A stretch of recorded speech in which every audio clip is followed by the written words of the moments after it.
एक ऐसा मनुष्य जो तोते के समान दिखता था। जय श्री राम। मैं नीतू पांडे यूट्यूब चैनल पर आप सबका स्वागत करती हूँ। सुखदेव जी महाभारत काल के मुनि थे। वे वेदा व्यास जी के पुत्र थे। सुखदेव जी बचपन में ही ज्ञान प्राप्ति के लिए वन में चले गए थे। इन्होंने ही राजा परीक्षित को श्रीमद् भागवत पुराण की कथा सुनाई थी। सुखदेव जी ने अपने पिता वेदव्यास जी से महाभारत यानी भगवत गीता भी पढ़ा था और उसे देवताओं को भी सुनाया था।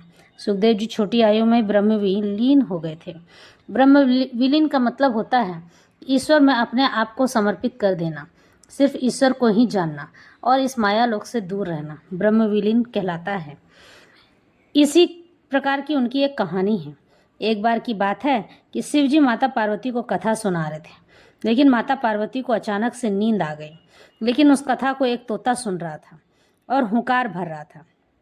जब शिव जी को ये बात पता चली तो वो तोते को मारने के लिए गए, उसे बहुत दूर तक भगाने लगे। तोता भागते भागते डर के मारे वेदव्यास जी की पत्नी आरुणि के मुख में प्रवेश कर गए और वो गर्भवती हो गई।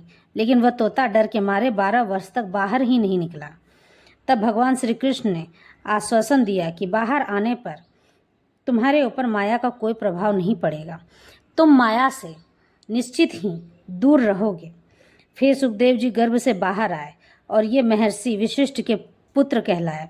गर्भ में ही इन्हें वेद, उपनिषद, दर्शन और पुराण आदि का सम्यक ज्ञान हो गया था।